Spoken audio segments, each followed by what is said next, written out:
warahmatullahi wabarakatuh. Sahabat yang dimuliakan Allah Subhanahu wa taala,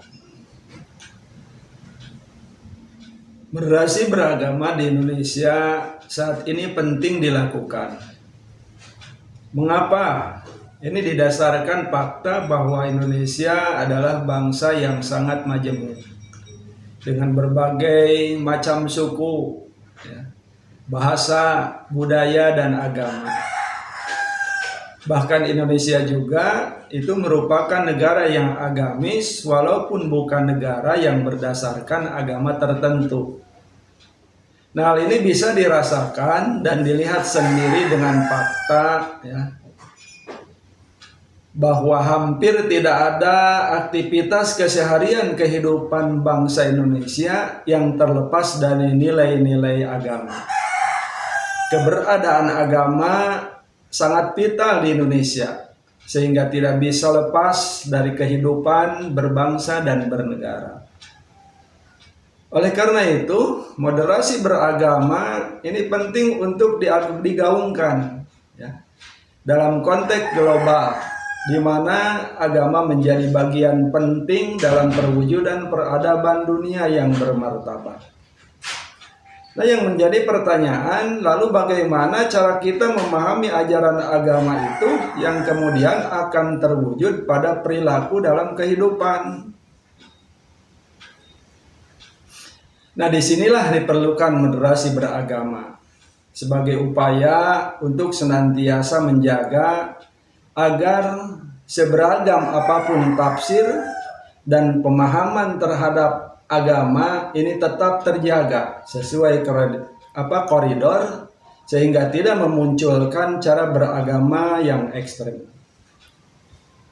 Sahabat yang berbahagia, moderat di sini ya dalam arti tidak berlebihan atau ekstrem. Jadi yang dimoderasi di sini adalah cara beragama, bukan agama itu sendiri.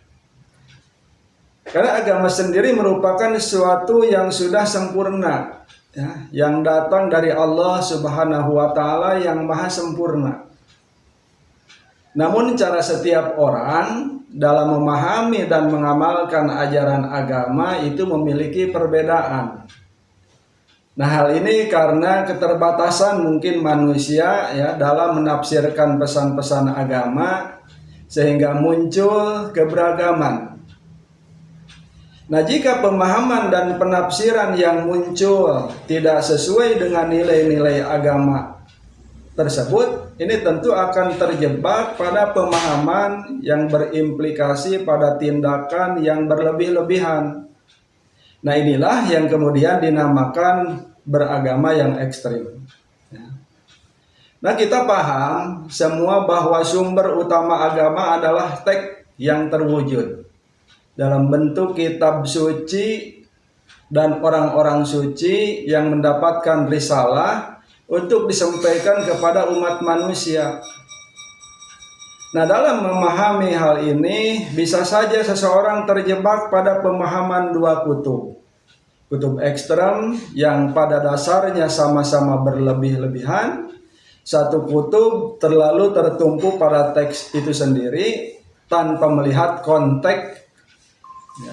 Itu tanpa melihat konteks dari teks tersebut yang memunculkan sikap konservatif maupun ultra konservatif. Sementara kutub lainnya terlalu bertumpu pada otak dan nalar, sehingga memahami teks selalu mengandalkan konteks dan mengakibatkan keluar dari teks itu sendiri. Kedua inilah yang memunculkan pemahaman liberal dan ultraliberal.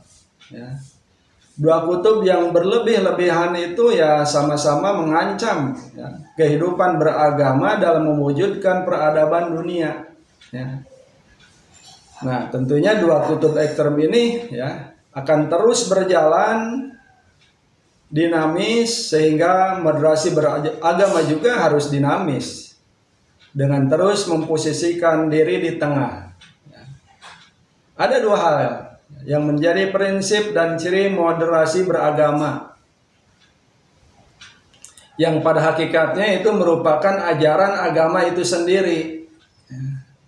Pertama adalah adil, yakni harus melihat cara adil dua kutub yang ada, dan kedua adalah berimbang dalam melihat persoalan yang ada. Artinya, memahami teks harus sesuai dengan konteks. Memahami konteks itu harus sesuai dengan teks. Kemudian, apa yang menjadi parameter dan tolak ukur dari moderasi beragama, sehingga bisa merangkul pemahaman ekstrem kembali ke posisi moderat dengan tidak menyingkirkan atau menyalahkan ataupun mengkafir-kafirkannya. Jawabannya itu adalah kemanusiaan yang memang menjadi inti dari beragama itu sendiri. Jadi jika ada orang yang memahami ajaran agama dan mengatasnamakan agama, namun merendahkan harkat dan martabat manusia, apalagi menghilangkannya, maka ini sudah dipastikan berlebih-lebihan. Dalam konteks Indonesia, komitmen kebangsaan harus ditegaskan kembali. Harus ditegaskan kembali, karena bagaimanapun juga keutuhan bangsa yang menjadi tempat utama beragama, mengartikulasikan agama harus senantiasa terjaga keamanan dan kedamaiannya. Jadi tidak boleh atas nama agama merusak sendi-sendi kehidupan dan kedamaian berbangsa. Nah, kedamaian dalam sebuah bangsa itu menjadi syarat dalam kenyamanan mengimplementasikan nilai-nilai agama. Nah, selain itu penting juga mengakomodasi ragam budaya lokal bangsa yang memiliki kekayaan hasanah dalam memahami bangsa. Dalam memahami agama. Jadi selain itu penting juga mengakomodasi ragam budaya lokal yang memiliki kekayaan hasanah dan memahami agama. Seseorang itu harus senantiasa melihat budaya yang ada. Jikapun secara prinsip ada budaya yang bertentangan dengan inti pokok ajaran agama, maka harus melakukan pendekatan persuasif. Mengapa?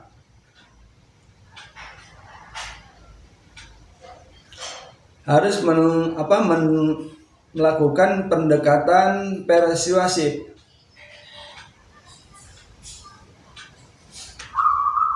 Karena agama tidak bisa dibawakan dengan cara-cara kekerasan.